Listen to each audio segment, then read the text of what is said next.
प्रिय छात्रों, मैं पंकज कुमार स्वर्णकार, सहायक प्राध्यापक, छत्तीसगढ़ स्वामी विवेकानंद तकनीकी विश्वविद्यालय भिलाई, आप सभी का पर्यावरण प्रदूषण और सतत प्रबंधन पाठ्यक्रम में हार्दिक स्वागत करता हूं। आज हम एक ऐसे विषय पर चर्चा करने जा रहे हैं जो हमारे जीवन और पर्यावरण के लिए अत्यंत महत्वपूर्ण है। वह विषय है वायु प्रदूषण। वायु प्रदूषण एक ऐसा विषय है जिसे अक्सर हम अनदेखा कर देते हैं। वास्तव में ये एक गंभीर वैश्विक समस्या है। हमारे चारों ओर हवा में हानिकारक गैसों, धूल के कणों और रसायनों का मिश्रण होता जा रहा है, जिससे कि हमें कई प्रकार की समस्याएं जैसे कि स्वास्थ्य समस्याएं, इसके अलावा जलवायु परिवर्तन की समस्याएं देखने को मिल रही है। शहरीकरण, औद्योगिकीकरण और परिवहन साधनों के बढ़ते उपयोग ने इस समस्या की गंभीरता को और बढ़ा दिया है। इस व्याख्यान के दौरान हम निम्न बिंदुओं पर विस्तृत चर्चा करेंगे। परिचय में हम वायु प्रदूषण की समस्या और इसके स्वास्थ्य और पर्यावरणीय प्रभाव की चर्चा करेंगे। प्रकार में हम वायु में विभिन्न प्रकार के प्रदूषक जैसे कि सजीव प्रदूषक, रासायनिक प्रदूषक और भौतिक प्रदूषक की चर्चा करेंगे। स्रोत में हम प्रदूषण के प्राकृतिक और मानवजनित स्रोतों की चर्चा करेंगे। स्वास्थ्य प्रभाव में वायु प्रदूषण के कारण होने वाले श्वसन और हृदय संबंधी समस्याएं, जिसे आप रेस्पिरेटरी और हार्ट डिसीज कहते हैं, इसके बारे में चर्चा करेंगे। पर्यावरणीय प्रभाव में हम जलवायु परिवर्तन और पारिस्थितिक तंत्र पर प्रभाव को समझेंगे। माप और निगरानी में हम वायु गुणवत्ता सूचकांक और निगरानी उपकरण को समझेंगे। नियंत्रण के उपायों में हम सरकारी नीतियों, प्रौद्योगिकी और व्यक्तिगत प्रयासों की चर्चा करेंगे। इसके अलावा हम इस व्याख्यान में केस अध्ययन के माध्यम से शहरों में प्रदूषण की स्थिति को समझने का सरल प्रयास करेंगे। और अंत में हम वायु प्रदूषण की वर्तमान स्थिति और भविष्य में सुधार के सुझावों पर चर्चा करेंगे। तो चलिए आइए इस महत्वपूर्ण यात्रा की शुरुआत करते हैं। वायु प्रदूषण क्या है? वायु प्रदूषण एक गंभीर पर्यावरणीय समस्या है जो हमारे स्वास्थ्य को, जीवन की गुणवत्ता को और पारिस्थितिक तंत्र को गंभीर रूप से प्रभावित कर रही है। यह तब होता है जब वायु में हानिकारक तत्व जैसे कि गैस, धूल के कण और रसायन या केमिकल मिल जाते हैं। मानव और अन्य जीवों के लिए इनका मिलना हानिकारक सिद्ध हो रहा है। वायु प्रदूषण का असर न केवल स्वास्थ्य पर पड़ता है, बल्कि यह जलवायु परिवर्तन, पारिस्थितिक तंत्र की क्षति और आर्थिक नुकसान का भी एक महत्वपूर्ण कारण बन रहा है। अब हम वायु प्रदूषण के प्रकार की चर्चा करेंगे। मुख्यतः इसमें हम सजीव प्रदूषक, रासायनिक प्रदूषक और भौतिक प्रदूषक को समझने का प्रयास करेंगे। सबसे पहले सजीव प्रदूषक। सजीव प्रदूषक का मतलब है बायोलॉजिकल पॉल्यूटेंट। तो सजीव प्रदूषक वे सूक्ष्म जीव, जीवाणु, विषाणु, फफूंद, परागकण और अन्य जीवित कारक हैं जो वायु, जल या मिट्टी में उपस्थित होकर प्रदूषण का कारण बनते हैं। ये प्रदूषक पर्यावरण और मानव स्वास्थ्य पर नकारात्मक प्रभाव डाल सकते हैं। सजीव प्रदूषक संक्रामक रोगों के फैलाव, एलर्जी और अन्य स्वास्थ्य समस्याओं के लिए भी जिम्मेदार होते हैं। उदाहरण के लिए घरों में फफूंद और धूल के कणों के कारण एलर्जी और श्वसन संबंधी समस्याएं देखने को मिलती है। अगला है रासायनिक प्रदूषक। रासायनिक प्रदूषक वायु में विभिन्न प्रकार के रसायनों अर्थात केमिकल के उत्सर्जन से बनते हैं। जैसे कि पहला जो है वो है सल्फर डाइऑक्साइड, जिसका रासायनिक सूत्र SO2 है। सल्फर डाइऑक्साइड गैस मुख्यतः कोयला और तेल के जलने से उत्पन्न होती है और वायुमंडल में मिलकर यह सल्फर डाइऑक्साइड सल्फ्यूरिक एसिड का निर्माण करती है, जो जल और वायु के प्रदूषण का कारण बनता है। अगला है nitrogen oxide NOx। Nitrogen oxide मुख्यतः वाहन और औद्योगिक प्रक्रियाओं से उत्पन्न होती है। आजकल हम देख रहे हैं हर घर में 4 पहिया वाहन की उपलब्धता हो गई है, जिसकी वजह से NOx का उत्सर्जन बढ़ता ही जा रहा है। ये वायु की गुणवत्ता को प्रभावित करती है। इसके साथ ही नाइट्रोजन ऑक्साइड का बढ़ना ओजोन की परत को भी नुकसान पहुंचाती है। अगला है ओजोन। जब यह ओजोन ऊपरी वायुमंडल में उपस्थित होती है, तब यह सूर्य की हानिकारक पराबैंगनी किरणों को अवशोषित करती है। लेकिन जब ओजोन निचले वायुमंडल में उपस्थित होती है, तो ये वायु प्रदूषण का प्रमुख घटक बन जाती है। ओजोन के निचले वायुमंडल में उपस्थित होने के कारण श्वसन संबंधी समस्याएं हमें देखने को मिलती है। अगला प्रदूषक है carbon monoxide. Carbon monoxide gas मुख्यतः वाहनों से निकलती है। यह गैस श्वसन प्रणाली को मुख्य रूप से प्रभावित करती है। अब हम भौतिक प्रदूषकों की चर्चा करेंगे। भौतिक प्रदूषक में धूल, कण या अन्य ठोस पदार्थ शामिल होते हैं जो हवा में तैरते रहते हैं। ये प्रदूषक श्वसन समस्याएं, आंखों में जलन और त्वचा पर हानिकारक असर डालते हैं। अब हम वायु प्रदूषण के स्रोतों की चर्चा करेंगे। वायु प्रदूषण के स्रोत की चर्चा के दौरान हम इन्हें 2 तरीकों से विभाजित कर सकते हैं। पहला स्रोत होगा प्राकृतिक स्रोत और दूसरा जो स्रोत होगा वह मानव जनित स्रोत होगा, अर्थात मानवीय गतिविधियों के कारण जो स्रोत बनते हैं उन्हें हम मानव जनित स्रोत कहेंगे। सर्वप्रथम हम प्राकृतिक स्रोत की चर्चा करेंगे। प्राकृतिक स्रोतों में सर्वप्रथम ज्वालामुखी के बारे में समझेंगे। ज्वालामुखी विस्फोट के दौरान लावा, राख और गैसें वायुमंडल में मिल जाती हैं। यह प्रदूषण विभिन्न स्थानों पर पर्यावरणीय संकट पैदा कर रहा है, जिससे वायु की गुणवत्ता में गिरावट और जलवायु परिवर्तन देखने को मिल रहा है। अगला है वनस्पति और मिट्टी। सूखी मिट्टी और वनस्पति से धूल और अन्य कण हवा में मिल सकते हैं, जो वायु प्रदूषण का कारण बनते हैं। विशेष रूप से शुष्क मौसम में ये प्रदूषक अधिक मात्रा में वायु में फैल सकते हैं। तो प्राकृतिक स्रोत के अंदर ज्वालामुखी और वनस्पति और मिट्टी के बारे में हमने समझा। अब हम मानव जनित स्रोत, अर्थात वह स्रोत जो मानवीय गतिविधियों से उत्पन्न हुए हैं, उनकी चर्चा करेंगे। मानव जनित स्रोत में पहला स्रोत है औद्योगिक उत्सर्जन।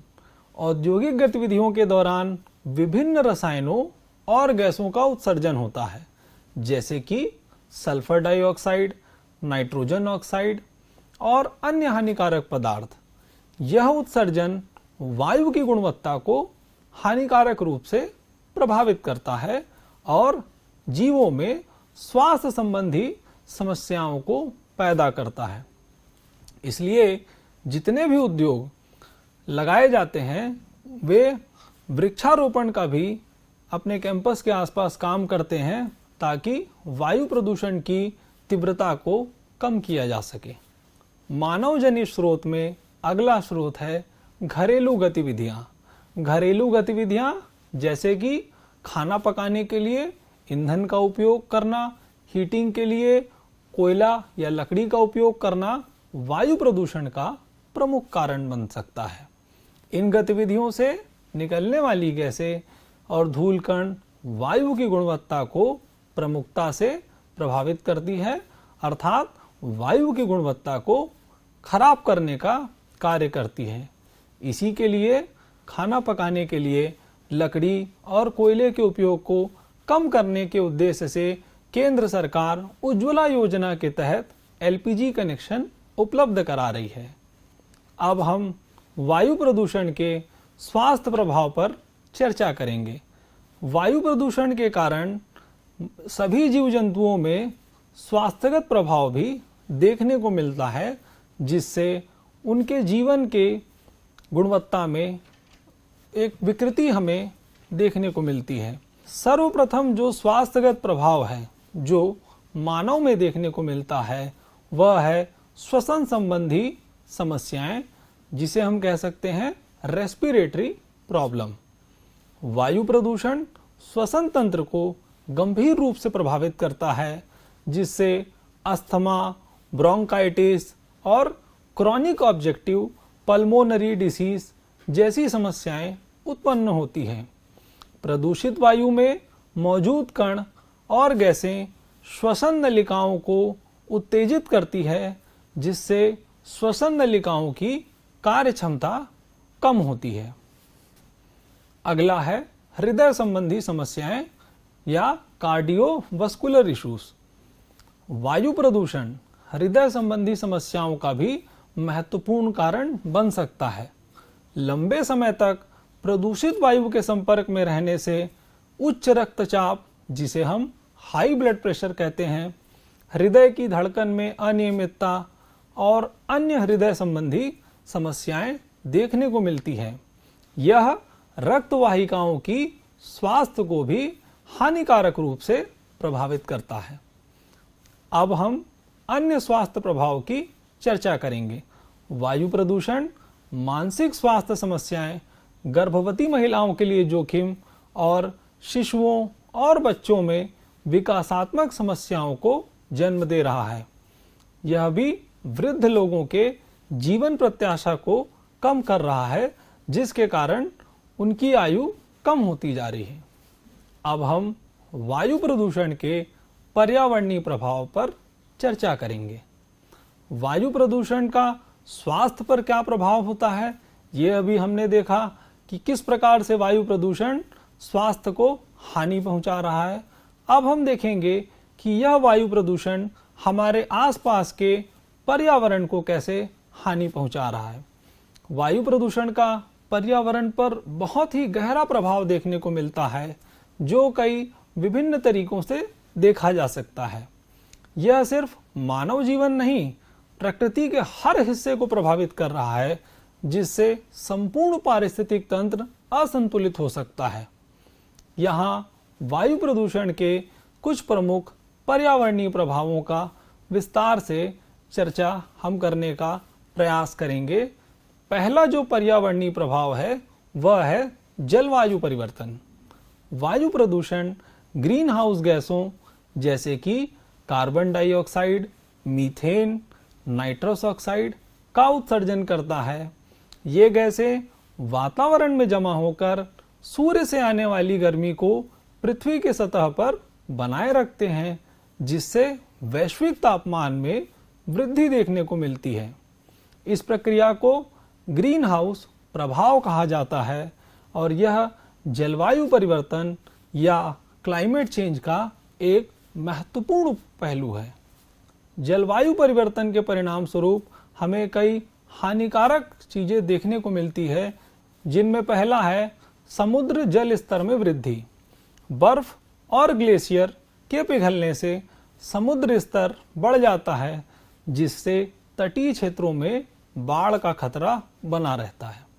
एक्सट्रीम वेदर कंडीशन या चरम मौसम की घटनाएं भी जलवायु परिवर्तन का एक परिणाम है, जिसमें अत्यधिक गर्मी, बाढ़, सूखा और तूफानों जैसी घटनाओं की आवृत्ति और तीव्रता बढ़ जाती है। अगला है पारिस्थितिक तंत्र का विघटन।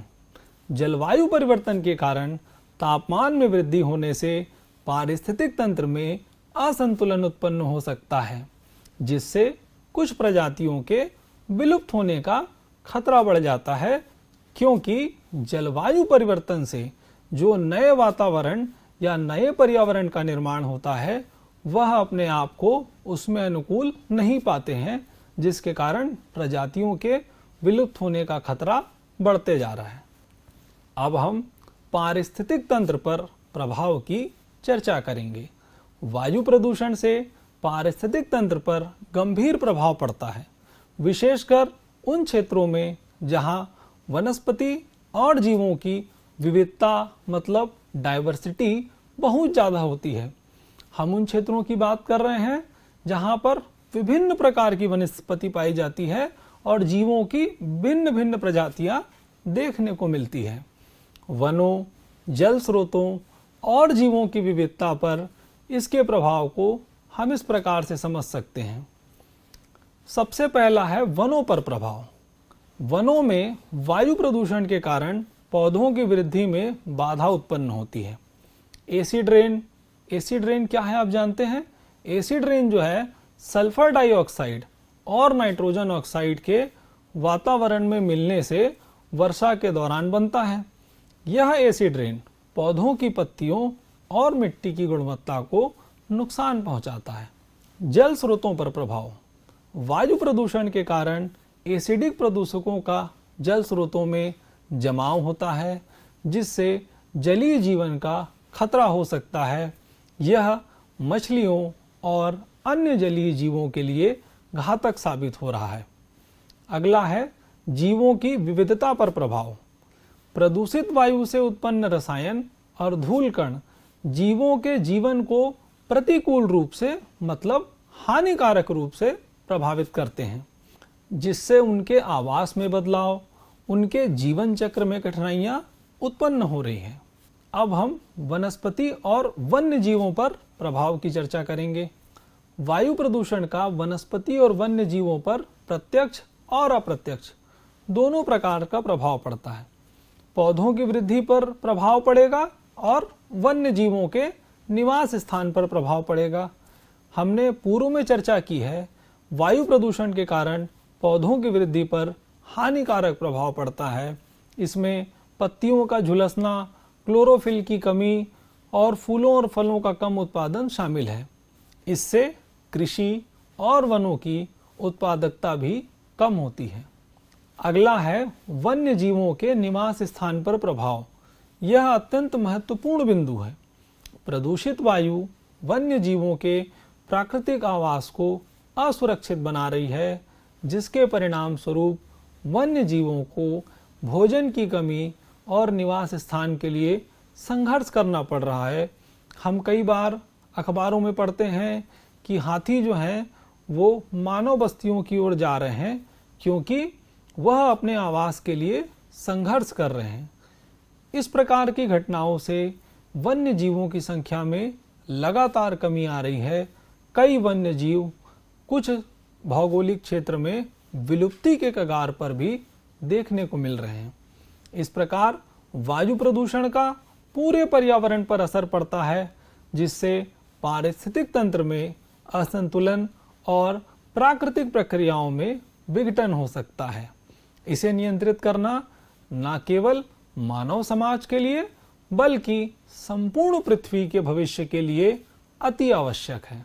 अब हम वायु प्रदूषण की माप और निगरानी पर चर्चा करेंगे। सबसे पहले हम वायु गुणवत्ता सूचकांक समझेंगे। वायु गुणवत्ता सूचकांक एक ऐसा मानक है जो वायु में प्रदूषकों की मात्रा को मापता है और यह दर्शाता है कि वायु गुणवत्ता कितनी अच्छी या खराब है। AQI एयर क्वालिटी इंडेक्स वायु गुणवत्ता सूचकांक के विभिन्न स्तर हैं, जैसे अच्छा, मध्यम, खराब, अत्यधिक खराब, जो कि विभिन्न प्रदूषकों की मात्रा पर निर्भर करता है। दूसरा है निगरानी उपकरण।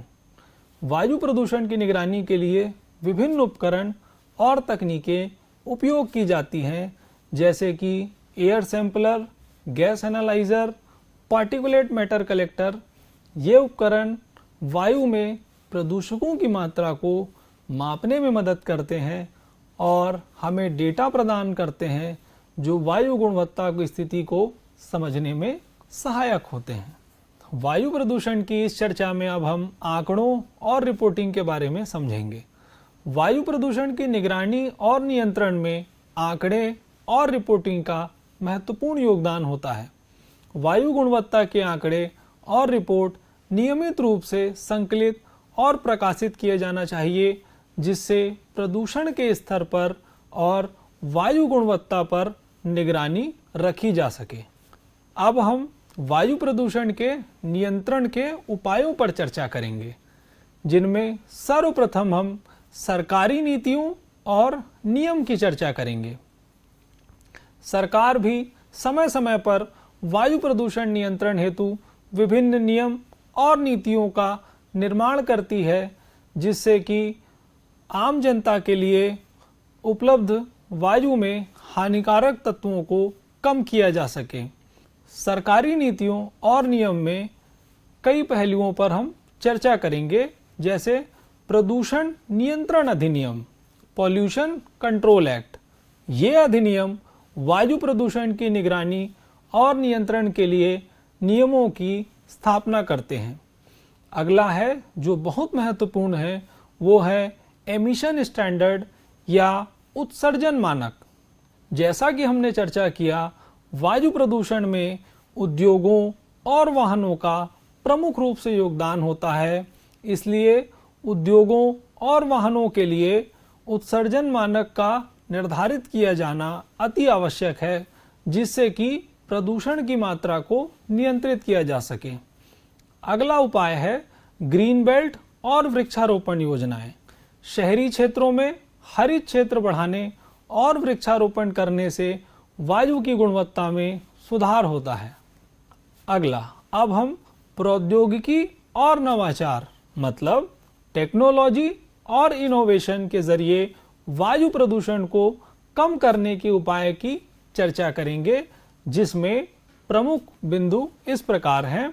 सर्वप्रथम साफ ईंधन, जिसे हम क्लीन फ्यूल कहते हैं। स्वच्छ ईंधनों का उपयोग जैसे कि प्राकृतिक गैस और बायोफ्यूल प्रदूषण को कम करने में सहायक होते हैं। अगला है वायु फिल्टर और क्लीनर। औद्योगिक और घरेलू वायु क्लीनर वायु में पॉल्यूटेंट या प्रदूषकों को हटाने में मदद करते हैं। अगला उपाय है उत्सर्जन नियंत्रण उपकरण, इमिशन कंट्रोल डिवाइस। वाहनों और उद्योगों में लगे उत्सर्जन नियंत्रण उपकरण जैसे कि कैटेलाइटिंग कन्वर्टर प्रदूषण की मात्रा को कम करते हैं। अब हम वायु प्रदूषण को कम करने की दिशा में व्यक्तिगत और सामुदायिक प्रयासों की चर्चा करेंगे, जो कि इस दिशा में मील का पत्थर है। व्यक्तिगत और सामुदायिक प्रयास वायु प्रदूषण को कम करने में महत्वपूर्ण भूमिका निभाते हैं, जिनमें प्रमुख बिंदु इस प्रकार हैं। पुनरावृत्ति और पुनर्चक्रण।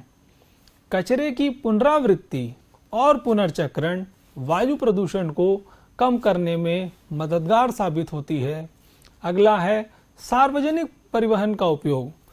जैसे हमने चर्चा की, अत्यधिक वाहनों के उपयोग से निकलने वाली गैसें वायु को प्रदूषित करती है, तो अगर निजी वाहनों की बजाय लोग सार्वजनिक वाहनों का ज़्यादा उपयोग करें, तो जो वाहनों की संख्या है वो कम होगी और वायु में हानिकारक प्रदूषकों का उत्सर्जन भी कम होगा।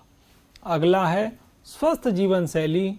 व्यायाम और स्वस्थ आहार वायु प्रदूषण के स्वास्थ्यगत हानिकारक प्रभावों को कम करने में सहायक सिद्ध होगा। अब हम वायु प्रदूषण के वैश्विक दृष्टिकोण की चर्चा करेंगे। वैश्विक स्तर पर वायु प्रदूषण को नियंत्रित करने के लिए विभिन्न अंतर्राष्ट्रीय समझौते किए गए हैं, जिनमें से कुछ समझौतों की हम यहाँ पर चर्चा करने वाले हैं। सर्वप्रथम पेरिस जलवायु समझौता। यह समझौता जलवायु परिवर्तन को नियंत्रित करने के लिए वैश्विक स्तर पर किए गए प्रयासों को समन्वित करता है। इसके अंतर्गत देशों ने ग्रीन हाउस गैस उत्सर्जन को कम करने के लिए और ग्लोबल वार्मिंग को 2 डिग्री सेल्सियस से नीचे रखने के लिए अपनी अपनी प्रतिबद्धता जताई है। अगला है वर्ल्ड हेल्थ ऑर्गेनाइजेशन के दिशा निर्देश। WHO वायु गुणवत्ता के मानकों को निर्धारित करता है और देशों को प्रदूषण नियंत्रण के लिए सलाह देता है। यह संगठन उन स्तरों की पहचान करता है जिन पर वायु प्रदूषक मानव स्वास्थ्य के लिए खतरनाक हो सकते हैं और उन सीमाओं को बनाए रखने के लिए देशों को मार्गदर्शन प्रदान करता है। अगला है ग्लोबल एनवायरमेंटल फैसिलिटी। यह वैश्विक पर्यावरणीय परियोजनाओं के लिए वित्तीय सहायता प्रदान करता है जिससे वायु प्रदूषण को नियंत्रित किया जा सके। इसके तहत विभिन्न देशों को वायु प्रदूषण से निपटने के लिए आवश्यक संसाधनों और तकनीकी सहायता प्रदान की जाती है। अब हम एक महत्वपूर्ण सम्मेलन की चर्चा करने वाले हैं जिसका नाम स्टॉकहोम सम्मेलन है। 1972 में आयोजित स्टॉकहोम सम्मेलन, जिसे संयुक्त राष्ट्र मानव पर्यावरण सम्मेलन भी कहा जाता है, वैश्विक पर्यावरणीय आंदोलनों की नींव इसे ही मानी जाती है। इस सम्मेलन के दौरान वायु प्रदूषण और अन्य पर्यावरणीय मुद्दों पर वैश्विक ध्यान केंद्रित किया गया था। सम्मेलन ने मानव पर्यावरण पर स्टॉकहोम घोषणा को अपनाया था जिसमें 26 सिद्धांत शामिल थे। ये 26 सिद्धांत पर्यावरण संरक्षण के लिए अंतर्राष्ट्रीय प्रयासों को निर्देशित करते हैं। यह सम्मेलन बाद में एक पर्यावरणीय जागरूकता और नीतियों के विकास के लिए प्रेरक शक्ति बना। इस चर्चा के दौरान अब हम विश्व पर्यावरण दिवस की भी चर्चा करते हैं। हम जानते हैं 5 जून को हर साल विश्व पर्यावरण दिवस मनाया जाता है जो स्टॉकहोम सम्मेलन की ही एक उपज है। इस दिन पर्यावरणीय जागरूकता फैलाने और वायु प्रदूषण जैसे मुद्दों पर वैश्विक समुदाय को एकजुट करने के लिए समर्पित भाव से काम किया जाता है। इस अवसर पर विभिन्न देशों में कार्यक्रम और अभियान चलाए जाते हैं जिनका उद्देश्य वायु की गुणवत्ता में सुधार और सतत विकास के प्रति लोगों की प्रतिबद्धता को बढ़ावा देना होता है। अब हम केस अध्ययन या केस स्टडी के रूप में दिल्ली के वायु प्रदूषण की चर्चा करेंगे। दिल्ली में वायु प्रदूषण हम सभी जानते हैं एक गंभीर समस्या बनी हुई है। यह वायु प्रदूषण मुख्यतः वाहन उत्सर्जन, औद्योगिक गतिविधियों और प्रमुख रूप से निर्माण कार्यों के कारण उत्पन्न हुई है। सर्दियों में धुंध और स्मॉग की समस्या दिल्ली में बढ़ गई है। सरकारी और गैर सरकारी प्रयासों के बावजूद यह समस्या हल नहीं हो पा रही है और प्रदूषण को नियंत्रित करने के लिए निरंतर उपाय यहाँ किए जा रहे हैं। अब हम इस चर्चा के निष्कर्ष की ओर बढ़ रहे हैं। इस निष्कर्ष में हम वायु प्रदूषण की वर्तमान स्थिति और भविष्य की चर्चा करेंगे। वायु प्रदूषण, जैसा कि हमने समझा, एक वैश्विक समस्या है जो विभिन्न देशों और क्षेत्रों में भिन्न भिन्न तरीके से प्रकट होती है। वर्तमान में प्रदूषण की स्थिति गंभीर है और इसका भविष्य हमारे वर्तमान प्रयासों पर ही निर्भर करता है। वायु प्रदूषण को नियंत्रित करने के लिए समन्वित और प्रभावी नीतियां, प्रौद्योगिकियां और व्यक्तिगत प्रयासों की आज आवश्यकता है। सुधार के लिए कुछ सुझावों पर हम चर्चा करते हैं जिनमें प्रमुख हैं सख्त नियम और मानक। उद्योगों और वाहनों के लिए सरकार को सख्त उत्सर्जन मानकों को लागू करना चाहिए। इसके अलावा प्रदूषण फैलाने वाले उद्योगों की सख्त निगरानी रखनी चाहिए। इसके अलावा हरित प्रौद्योगिकी मतलब ग्रीन टेक्नोलॉजी से भी हम वायु प्रदूषण को कंट्रोल कर सकते हैं, जिसमें प्रमुख रूप से स्वच्छ और ऊर्जा दक्ष प्रौद्योगिकी को अपनाना और रिसर्च और विकास में निवेश करना शामिल है। अगला और अति महत्वपूर्ण बिंदु वायु प्रदूषण को कम करने की दिशा में है, वह है जन जागरूकता। वायु प्रदूषण के स्वास्थ्य प्रभावों के बारे में जागरूकता बढ़ाना अति आवश्यक है, जिससे कि इससे होने वाले खतरों के बारे में लोगों को जागरूक किया जा सके। यह जागरूकता अभियान स्कूलों, कॉलेजों और समाज के विभिन्न स्तरों पर चलाए जाने चाहिए ताकि लोग प्रदूषण को कम करने के उपायों को समझ सकें और उनका पालन कर सकें। इसके अलावा सामाजिक माध्यमों के उपयोग अर्थात सोशल मीडिया, टेलीविज़न और रेडियो के माध्यम से व्यापक जनसंख्या तक संदेश पहुंचाया जा सकता है। प्रदूषण के प्रभाव और उससे बचने के उपायों के बारे में जागरूकता बढ़ाने के लिए विज्ञापन, साक्षात्कार और सार्वजनिक सेवा घोषणाओं का उपयोग किया जाना चाहिए। सार्वजनिक परिवहन और साइकिलिंग को प्रोत्साहन। निजी वाहनों की बजाय सार्वजनिक परिवहन और साइकिलिंग को प्रोत्साहित करना वायु प्रदूषण को कम करने की दिशा में महत्वपूर्ण कदम होगा। इसके अलावा प्रोत्साहन योजनाएं और सब्सिडी भी एक महत्वपूर्ण उपाय है। सार्वजनिक परिवहन के उपयोग और साइकिलिंग को बढ़ावा देने के लिए प्रोत्साहन योजनाओं और सब्सिडी की पेशकश भी की जा सकती है, जैसे कि सस्ते मासिक पास, साइकिलिंग के लिए विशेष लेन और ईंधन वाहनों पर टैक्स नियंत्रण। आपकी सक्रिय भागीदारी और ध्यान देने के लिए मैं आभारी हूँ। आशा है कि आज के व्याख्यान से आपको वायु प्रदूषण की समस्या और इसके समाधान के तरीकों पर बेहतर समझ प्राप्त हुई होगी। सुनने के लिए आपका बहुत बहुत धन्यवाद।